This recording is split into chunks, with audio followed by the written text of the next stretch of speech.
Welcome to Remarkable Retail Podcast, Season 5, Episode 12, presented by Market Dial. I'm Michael LeBlanc. And I'm Steve Dennis. Well, we are recording this live in person here at GroceryShop. We're here together, Steve, and thanks again to Steve from Market Dial for making this the connection here and getting us here and helping making this happen. So listen, we're here and we're talking and meeting all kinds of great folks, right? Yeah, it's been fun to have some planned meetups and those sort of things, as well as just run into folks on the tram as we did we didn't know, and some shout other out to that shout out to that listener who said hi when we were on the tram coming back from dinner on Monday night. So I feel like we're celebrities. Are you the Remarkable Retail guys? Indeed, we are. It's a funny experience, right? It's a funny experience.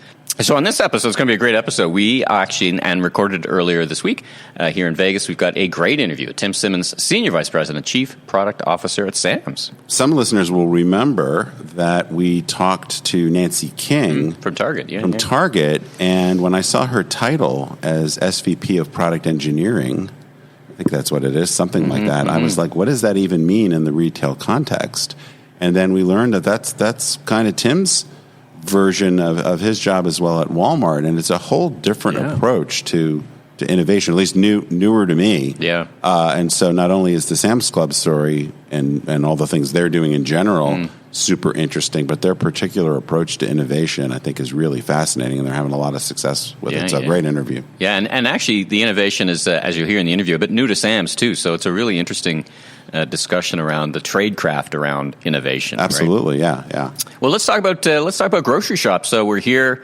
It's Thursday. We're all both about to get on a flights home. Although you're going somewhere else, right? So where are you off to? I am just taking the puddle jumper over to Auckland later this evening. No, is that a suburb? Not Oakland. I was going to say, is that Auckland? Is that a suburb of Texas, or no? You're going all the way over to New Zealand. I'm going to New Zealand. Right? Yes, wow. I'm going to be. What are you doing there? Getting my Kiwi on. I am doing a talk at a internal company meeting for a big food brand down there, operator of retail stores. Not your first time to that part of the world, right? It is not. The last time I was there, which was 4 or 5 years ago, was actually on my way to Australia to do a talk, but I took a little digression and spent some time on both the North and South Islands, so I'm looking forward to getting back there, and so a mix of business and a little bit of pleasure. And we'll be back here, actually, in a couple of weeks at the NACS show, right? The National Association Convenience Store show. Looking forward to that. Again, we'll be here with our friends at Market Dial again, and we have a studio in their booth. I'm really looking forward to that. Yeah, it should be a lot of fun. And I think we're supposed to call it NACS, though. NACS? I think, if we want to be... What did I call it? Cool. NACS. No, you spelled it out. Oh, I spelled it out. Yeah, apparently, like the cool people say. NACS. It's like South by. You'll say South by Southwest. It's South by. I heard it's a similar vibe. NACS. Also, so. All right, well, let's get to what your observations were about GroceryShop. We've as folks will hear soon, we haven't figured out the schedule yet. We got a chance to talk to Christina Gustafsson from the Shop Talk organization. I think they just put on great programs, and this is my first time at GroceryShop. So, mine too. So it's really interesting just to go deeper and broader on some of the issues going on in the industry, which is, become... in the last few years, kind of the hot area for innovation, e-commerce, all things digital. So for me, it was a little bit of drinking from a fire hose in terms of information. But I think what was, in terms of the things that stood out, a lot of talk about retail media networks, for sure. A lot of talk about various aspects of convenience, ultra-fast delivery, the Instacart, the DoorDash people were here, and others. Walmart Go, I guess it's local. We talked to them. We talked to them. So a lot of just what's going on in the getting the product to consumers, and kind of this big overlay about profitability. That's been one of the things. Obviously, we've talked a lot about in general about the profitability of some of these ventures, but I think grocery in particular has had this big adoption of digital. A lot more in terms of home delivery, but the economics of that are pretty challenging, and so just a lot of different takes like that. I did say on the I don't want to say the negative side, but it was funny to me the number of speakers that kind of made a big deal about omni-channel is important, or what was the other one that was personalization, and I was like, am I at a conference? Wait a minute, Doc. Are you telling me that you built a time machine? It feels like I'm in a time machine. They're starting to talk about omni-channel. Yeah, and all we went back stuff. to the future. I was like, I feel like I'm at NRF in 2009 or something. But yeah, so some of that, and of course, many people were talking much more about, what does it mean for them? So it wasn't as if it was all just like, it wasn't a new concept. I just discovered it. But some of it was like, we think the blending of digital and physical is going to be big. So lots of great content coming out of the show. Lots of great interviews. Stay tuned, and we talk lots of great folks, both bonus episodes and full episodes. So we got lots of great insights. We're going to go from avocados to retail media networks to you name it. It's all there. Well, let's talk about the news of the week. So let's see, where should we start? Speaking of fun, interest rates went up. I was going to say, let's start. On the economics side, what think you of the? I guess somewhat predictable, but there's ebbs and flows, right? Inflation, I think, went down a little bit. So, what do you make of all of it? We keep coming back to this. I think we're just in this very volatile and uncertain time. Interest rates going up in the U.S., UK. You name it. A lot of folks thinking that it's going to be pretty hard for the interest rates by themselves to really make a big dent into inflation anytime soon. So I just feel like we're in this weird time of this confluence of events that, frankly, almost nobody's lived through. And there's lots of opinions about what it's all going to mean. And I don't know that I trust even the most learned people because they've been wrong quite a lot. Well, listen, I think what we all learned coming out of COVID is you can't predict like next week some days, let alone the future. So maybe just stay agile and ready to react, right? Yeah, one of the quotes I've got in my book, and I often include in my keynotes, in keynotes, is from the meditation teacher John Kabat-Zinn, which is the waves are going to keep on coming, so you better learn to surf. Like that is that's the implication, because the ability to really predict things is most people are pretty poor at that. I know that I am. Well, let's talk about who's like Walmart and Target both announced that they're hiring. Gap, not so much. It's just standard news. Retailers gearing up for the holidays, right? Well, it's also just, if your business is not good, chances are you're focused on cutting costs, which, long term may not turn out to serve you well, but that's where people are. And then the brands that are doing well or have a strong balance sheet are continuing to invest, which is what we're seeing from Walmart, Target, a whole bunch of other folks. Speaking of other folks, JC Penney, they're opening up a new beauty shop across the United States. What make of you? They're taking swings at the bat. We've talked about wishing thoughts and prayers to the new leadership of JC Penney. Yeah, when bad business models happen to good people, I guess. It's we've talked about this offline a lot. I hate to just be so relentlessly negative about certain companies, but it's hard not to. I think JC Penney, it's the classic version. I always call it the slightly better version of mediocre or the faster horse. Or there's just all these cliches of taking a brand that is so irrelevant, working on the things to make it moderately more relevant, but still not interesting enough to turn the company around. I don't believe so. What they are doing, they've been testing a beauty concept, which, a lot of things sound perfectly sensible in terms of focusing on inclusiveness, stronger value proposition, but they're having to respond to Sephora, their deal with Sephora ending, and that was kind of the core of their beauty offering, and now they've decided to kind of go it alone, develop their own things. Apparently, some of the results from the tests were quite good. You'd probably, if you were there, you'd probably be doing not dissimilar things, right? If you were in the similar position, I suspect. We just, our last episode, we did the Retail Fight Club on Kohl's, and I think when you look at these businesses that are stuck in the boring middle, they're dealing with sort of obvious problems, and but in a lot of cases, it's from going, on a scale of 1 to 10, they're a 3, and they're going to go to 4. But the problem is you're not 9 or 10. Right. That's the problem. And it's hard to know when you get that far behind and you've watched the last 20 years happen to you. You are in a big hole, and it's almost impossible to dig out. So we saw some really interesting things. We walked the show floor, and we saw some pretty interesting things. And one of the things you and I were looking at, we stopped by the Amazon. Just walk out. They had a booth. They had a cart there. We talked to a bunch of other folks who were, talking, and you could see it on the show floor. Wegmans came out though, kind of going counter to that, and they're not so interested in the scan and go. Talk about that. Yeah, it's interesting. So a lot of people may know Wegmans. I mean, it's a regional grocery store, but very beloved, and they've been testing scan and go, and they decided to pull the trigger on it. It appears that it has a lot to do with some of the loss prevention issues, which has been all sorts of self-checkout. Sure. That has been an issue of whether or not consumers may like it, eliminates some friction, but the operating of it from a cost standpoint can be problematic. I wouldn't necessarily read too much into this. I think there's a lot of experimentation, and you mentioned we saw a lot of different things being tried on the floor, some of them quite capital intensive. Yeah. I had a robot open a bottle of beer for me and serve me a delicious beverage, a German beer. It was fantastic.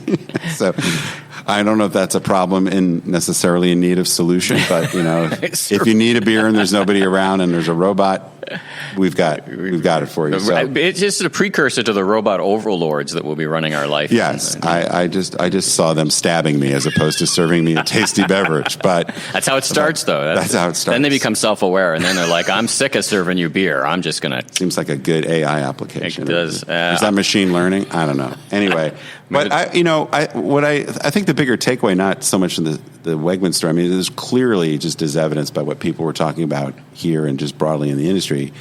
Taking those friction points out, and it's I guess the last mile of getting out of the store. It's not the last mile in the way we normally think about it.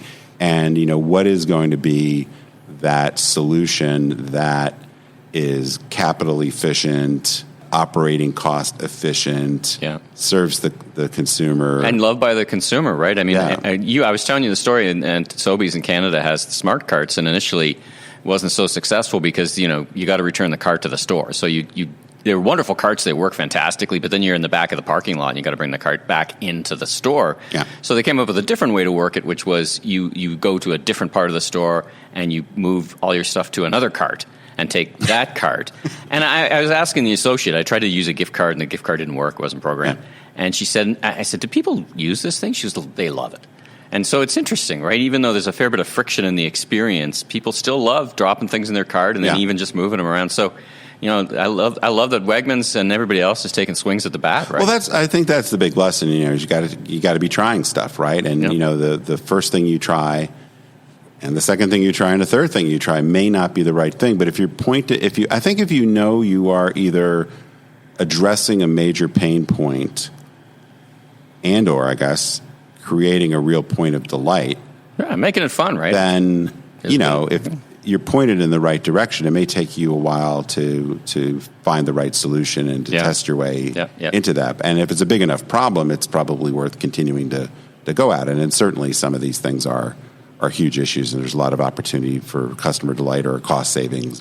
All right, well, now it's time again to visit the Wobbly Unicorn Center. What news from our segment do we want to impart on our listeners? Well, I don't know if this is going to turn out to be depressing, because it seems like at some point we'll have an uplifting story from the Wobbly Unicorn Corner. But for those of us that may not be fully involved in this exciting new segment, this is where we talk about the disruptor brands that were once unicorns, i.e. worth more than $1 billion, that are not so much anymore. And this week, actually we've got two pieces of news. This week, Stitch Fix reported their earnings, and sales, which were down 16% year over year. But in the continuing trend here, the losses got even worse. They had a net loss in one quarter. So this is on $481 million of business. They lost $96.3 million. So that's not awesome. Yeah, we call that I guess we'd call that a pretty aggressive burn rate. That is a burn rate, yes, a significant burn rate. Their active client base also fell. What do you make of this? Because I loved Katrina Lake's business because it was the AI infused box to the door. It all seemed to have all the points connected. It's interesting they're losing customers and not just losing money. Like, what do you think is it a COVID impact of the way people work? They're less. They don't have to go into work as often. For example, that was a big component, right? A lot of people said, "Listen, I don't want to wear the same thing to go into work." So yes, Stitch Fix answered a need. I think it's a contributor, but I also think it's one of the things we've seen with a number of these disruptor brands, which is their first few stages of growth. They found like the perfect customers. But then it became harder to really find that best fit customer. And so I don't think that the idea, the fundamental idea of Stitch Fix is necessarily a bad one, but I think they overshot the runway in terms of how big a business it could be. I see. It also turned out, this is more anecdotal than anything, but I know a number of customers that were loyal customers for Stitch Fix that found that the recommendation engine didn't work very well. So they were very heavy on data science, and then they found out, we actually need some people to do this. And the blend of that is pretty costly. So some of the economics of this are challenging. So I don't know that they can't resurrect themselves, but they've certainly had a couple of quarters at least of a pretty bad performance. And this is another one of these former unicorns. The stock's down 75% year to date. And what I think one of the broader things to think about, and we've had a couple of these side conversations, is a bunch of these companies, they're going to run out of cash. Stitch Fix has got a decent amount of money in the bank, but another couple of quarters, and it's going to be a problem. And as we've also talked about a bunch of times, there are a lot of venture investors that aren't touching these deals anymore, and now they're in the public market, and do they end up needing to be acquired? Which brings me to the second story of the Wobbly Unicorn Corner, Purple mattresses, which is, many people may know, Casper is another one of these sort of new age, new wave disruptor brands. They were a lot. I know. I had the opportunity to interview their former CEO, Joe Measurable, who was brought on to try and turn them around. I think they were Utah based, and they had some proprietary tech, and it looked pretty interesting, right? Yeah, well, for a while they were kind of the outlier. I used to point to them, really in contrast to Casper, because I thought Casper was always pretty questionable and was kind of swinging for the fences. And Purple was actually making some money and growing nicely, and they seem to be more focused on profitability. And now they've hit a wall as well. And I think two things are going on. Again, there's the how big a business, how many bed-in-a-box or innovative mattresses do the world need. I think they also got hit by the kind of forward buying or pulling forward of demand. So anyway, there's they are allegedly being pursued by a financial investor, but their stock prices have collapsed quite a bit. So I think we talked recently about not only a potential lot of management changes, because some of the investors are going to get tired of these founders promising returns that now 12, 13 years in haven't materialized. But also I think there may be prices that make them very attractive as acquisition candidates. And so whether it's a financial buyer or a strategic buyer. Let's get under our great interview with Tim Simmons, SVP Product Officer from Sam's. But first, a message from our presenting sponsor. MarketDial's easy-to-use testing platform emboldens great decisions, leading to reliable, scalable results. With MarketDial, you can be confident in the outcome of your in-store pilot initiatives before rolling them out across your fleet. In a challenging retail climate of supply chain disruption, labor shortages, and dynamic customer behavior, the need for reliable insights has never been greater. Validate your remarkable ideas with MarketDial's in-store testing solution. The proof is in the testing. Learn more at MarketDial.com. That's MarketDial.com. Well, Michael and I are excited to welcome Tim Simmons to the Remarkable Retail Podcast, live from Las Vegas. Welcome, Tim. How are you? I'm doing great. Thank you. It's great to be here. Now, I think we're catching you hot off the plane, but right before you go on stage. Is correct? That right? That's right. All right. Well, before we get into the heart of the matter here, maybe we'll just ask you a little bit about who you are. Tell us a little bit about your personal and professional journey, and then we'll talk about what's going on in the world of Sam's Club. You bet. I'll try to be concise. I had prior to Sam's Club, I've been at Sam's Club for 7 years now, and prior to that, I had stints in advertising agencies, in management consulting, long career in data-driven marketing insights, as well as technology-enabled experiences. And so when I came to Sam's Club 7 years ago, I came into the membership and marketing. made sense. That was just a natural step into the company. And within about 18 months, there was some leadership change, and I got asked to join the operations team. And I thought, you guys are crazy. I thought, I've never operated in brick and mortar retail in my life. But it came with an interesting little twist, which was, well, we want you to run transformation and innovation. And some of the thinking behind that was they wanted the fresh eyes approach to what we were doing in the clubs. And at the time, we didn't really have dedicated software engineers at Sam's Club. And so what we did was largely independent of software development. We did a lot of process change, work with equipment, rolled out self-checkouts to scale, et cetera. And then after a short period, we realized what we could do with software. And we started to form an engineering and product team at Sam's Club. And it wasn't long after that, they said, what you're really doing is product management. We want you to move into it. So that's what really got me into the space that I'm in right now. That's a pretty big transition. You and I actually briefly met quite a number of years ago when you were in the agency world. Just, I guess, maybe kind of two background questions. One, just maybe remind, because we do have some listeners that are in countries that don't have a Sam's Club, so maybe just quickly give everybody a sense, about the breadth and scope of Sam's Club. And then, that transition, how's that been from, the agency world to, as I was joking around, getting a real job? That's right. So Sam's Club formed in 1983 by Sam Walton, obviously the founder of Walmart. So we are a division of Walmart. And we are a warehouse model. So we call our stores clubs, so you'll hear me refer to them as clubs. We have just under 600 clubs nationally in the U.S. The Sam's brand is also active in Mexico and China. The work I do with largely is in the U.S. We have a growing membership base, so we're a membership model. So our members pay annual membership fee. And that gives them access to the club, to great prices, great items at very low prices, as well as for our Plus membership, other benefits like some cashback benefits, some great pharmacy benefits. So that's Sam's Club in a nutshell. And the transition over, it was really interesting. At first, advertising agency is a fast pace. That environment is crazy. And clients are very demanding, even more so than now. And so high pressure, intense, fast pace is what I describe. And when I first got to Sam's, it was kind of the opposite. It was actually a little bit slow for me. And it took some getting used to.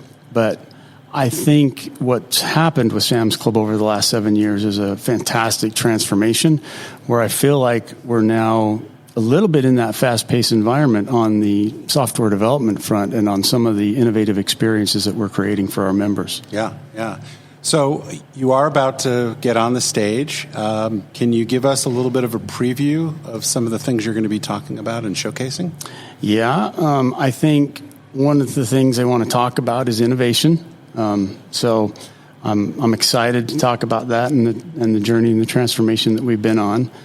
I think they're also interested in hearing what are we seeing with consumer behaviors, especially in this environment, in this high inflationary environment, and what are some of the trends and how are consumers responding to the different offerings that we have, to the different ways you can shop Sam's Club, and maybe even comparing a little bit to the pandemic world to this inflationary world because they're dramatically different, and what does that look like for us? So I'm pretty sure those are topics that'll come up. Okay.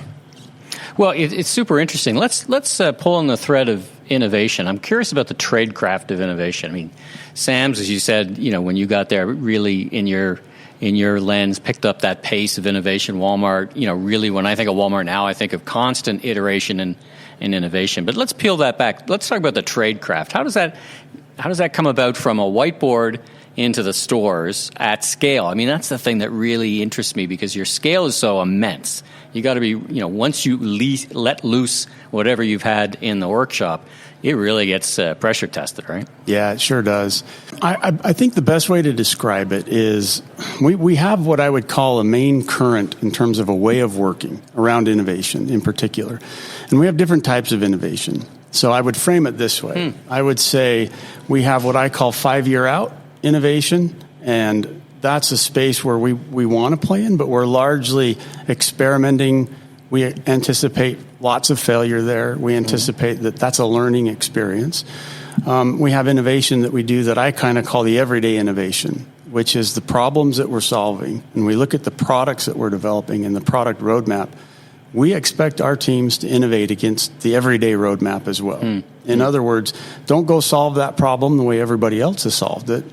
Let's solve that problem in a way that's unique to us, unique to our brand, and unique to the fact that we're a warehouse membership model, which is very different. Very engaged shoppers, right? Exactly. Very engaged members, right? Yeah.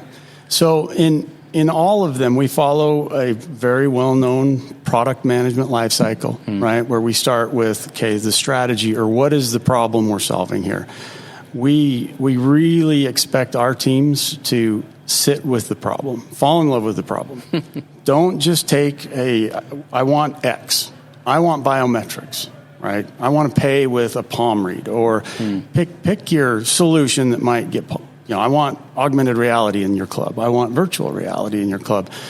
We always step back and ask the 5 whys. Why do you want that? Well, because we're seeing it going on elsewhere and we want to be an innovator. Okay, why is it going on elsewhere? We ask the 5 whys. We make sure we fall in love with it. Then we do what I call triangulation, which is we surround the problem with data. We look at transactional data, so the quantitative data that we've got. We'll look at observation. We have UX researchers that will go into clubs and almost ethnographic-like observation on whatever the problem is that we're studying.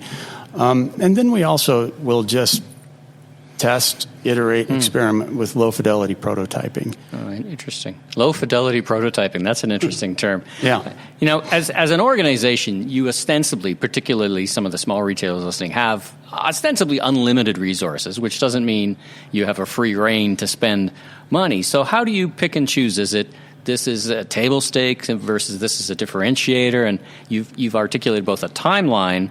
Farther out, we're more experiential, shorter, and we got to solve some real issues that we're seeing on the store floor, right? Talk about that for a bit. Yeah, you bet.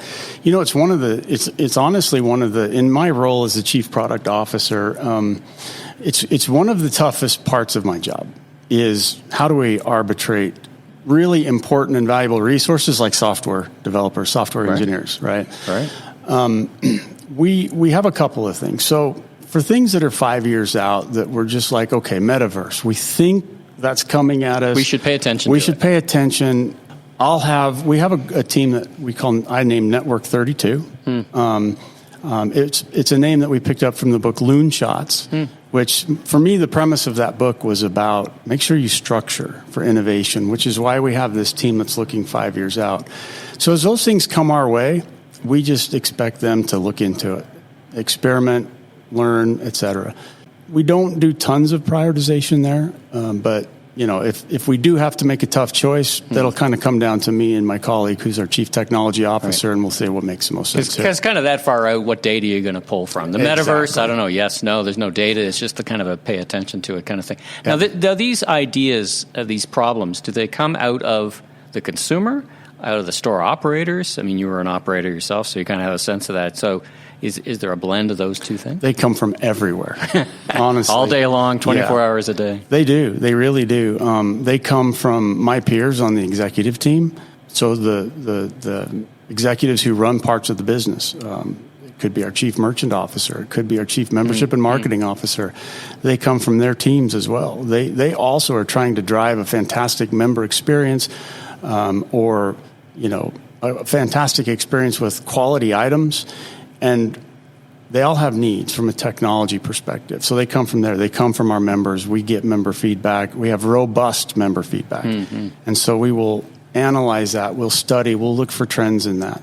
Yes, we've made it as easy as we could possibly make it for our associates in our clubs, our operators, to give us feedback and to give us ideas and to tell us what's broken and what's not working. So they really do. They come from everywhere and they come constant. And we have a prioritization framework that basically lines up to our strategy as a company. And when we can see a business case that's modeled on a need or an idea or a request that's aligned to our strategy, it'll make its way onto our backlog. And as we go through prioritization, it might investment impact kind of thing, that sort of thing. Exactly. Right. Yeah.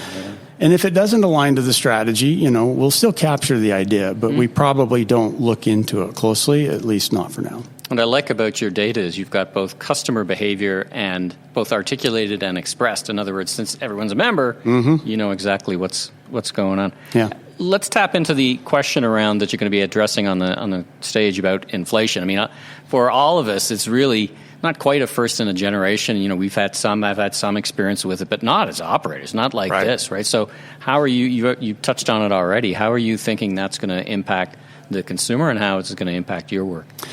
Yeah, it's really interesting. If you think about, I like to compare it and contrast it to the pandemic. When the pandemic came, we all went to virtual work. Our roadmaps and our priorities dramatically changed. Like the entire roadmap got thrown out and we said, we're going to do curbside pickup instead. I mean, it was major pivots like that. With inflation, this environment, we've seen some changes. We've seen some things that they said, let's get that one first because that's going to help with cost. That's going to help with the P&L. So we've seen a little bit, but for the most part, no big major pivots. Our roadmap is largely still the same. It makes me think of a quote that is attributed to Sam Walton from 1991 when he was asked about the recession at that time. And he said, I've thought about it and I've decided not to participate. And I love that quote. And I think we resemble that a little bit this year. We've certainly had some changes because of the inflationary environment and needing to protect our P&L. But at the same time, our main strategy about being member obsessed, removing friction from member experiences and optimizing things like curbside, like delivery from club, those are still our top priorities. So Tim, I wonder, and I kind of go back and forth on this because for a while I used to say that the pace of change just keeps accelerating. It's more exponential than linear, whatever. But then you have things like the pandemic come along, and you could even argue with inflation, kind of come out of nowhere. Do you feel like you've got to be fundamentally more adaptive or agile in the way you plan for innovation now? Absolutely. Yeah. And how do you do that? Yeah. I like to refer to it as turbulent times, and I think the turbulent times are going to stick with us. If I look out on the horizon, I see continued turbulent times. I think if you are not structured in an agile environment, in an agile way, it's going to be tough, right? It doesn't matter what great strategy or idea or concept you have around, hey, how to lead during turbulent times. If you don't have the kind of core underpinning structure of how an agile company works, I think you're going to be in trouble. So, for example, as we work with our thousands of software developers and our hundreds of product managers, everything we do is based on agile methodology and agile framework. We won't plan out more than, say, 2 months. We'll have outcomes that we want to achieve for the year. We'll say, these are the things we want to deliver this year. These are the goals we want to hit this year. But the how and the specific features or releases that we plan, we'll only plan about 2 months out. And as we look at those, as we look at the backlog and we look at all the possibilities of what we could do, we have the environment as our context, right? And so we're making choices for this month and next month in terms of the actual sprints that we'll take on. So without that core agile operating structure, I think we'd be really challenged to be agile in a more strategic way, given the environment. But that's, I imagine, you can tell me if I'm right, that's a pretty big cultural change, right, from a few years ago. Absolutely. How has that gone? How have you guys driven that so successfully? Yeah, that's a long story. Because tuned for part 2. That's right. We will be going to 3 or 4 hours for that after all. Yeah. I guess the way I'd say it is this. We used to be more waterfall project oriented, without question. That's the way the company was when I joined. As we started to build an engineering team, and as we started to stand up a product management team, we brought in some really good talent. My predecessor did a really good job of saying, look, what is the product mindset? And how do we get that at Sam's Club? And we restructured not only the way we plan, but we also restructured how we work in teams. So now we work in a team that we call the experience team. And that was very purposefully named. We want them focused on the experiences that we're building for members and for associates, and sometimes even for home office associates like our merchants or our finance partners, for example. And that team consists of a cross-functional. It's got UX and design, it's got engineering, it's got product, it's got business leads, sometimes analytics, legal, et cetera, whatever is needed. And we work in a way that's very collaborative, and we all pull together along that product life cycle that I talked about. It wasn't smooth and simple at first. I was on the business side at first, and I was sometimes saying, who are these product people in my meetings, and why are they here, and what are they doing, right? Yeah. But it didn't take long to see the value they brought to the table. It didn't take long to see them coming back with insights about what it was we were about to go do that said, that might not be a very good idea. Oh, interesting. And it was really valuable to hear them talk about the concept of a minimal viable product and getting to MVP as fast as you can so you can learn in an iterative way. I mean, would you rather learn fast for little cost, or would you rather learn slow for big cost? It's kind of, in my mind, what it boils down to. And so I just saw the value inherent in what they were bringing. And when those experienced teams gel and really collaborate that way, it broke down all the silos, and it broke down the waterfall mentality, and it really turns into an agile environment. It's been a really fabulous journey to be a part of. I find it really interesting because I feel like it's such a big. We've talked to a couple of other companies and some of the research I'm doing for a new book about this kind of shift to this product mentality, which is, I think, not what most retailers were doing or still aren't doing. Is there any advice you could give our audience, if they want to pursue this agile methodology, product focus? How do you even get started? How do you make the case for it? How do you get the organization moved in that direction? I think if your CEO is not bought in, I got this question last week at a different interaction that I was having. And when I think back on it, I think about the two CEOs that I've worked with since we started this journey. Both were very supportive. Kath McClay, our current CEO, is extremely supportive in this. So I think you do need that top buy-in. You need your leader to be saying, this is important to us. And it's important enough that culture is built, yes, in the values and yes, in the big statements, but culture, in my opinion, is also built in what I like to... Well, it's not my reference. I learned this from Frances Fry. She called it Scooby snacks, right? So the things that you award. Finally, something I'm really understanding. Right. Really, I get that. I love that one. It's a great metaphor though, because it's the things you like say, hey, good job, or it's the things that you say, that's not how we do it around here. Yeah, it's those Scooby snacks that you give out or you pull back that kind of helps create that culture. So it's a combination of top down. So my advice would be sell your leadership and get your executive team on board. Make sure they understand it. Make sure that they back it and get what you're trying to do.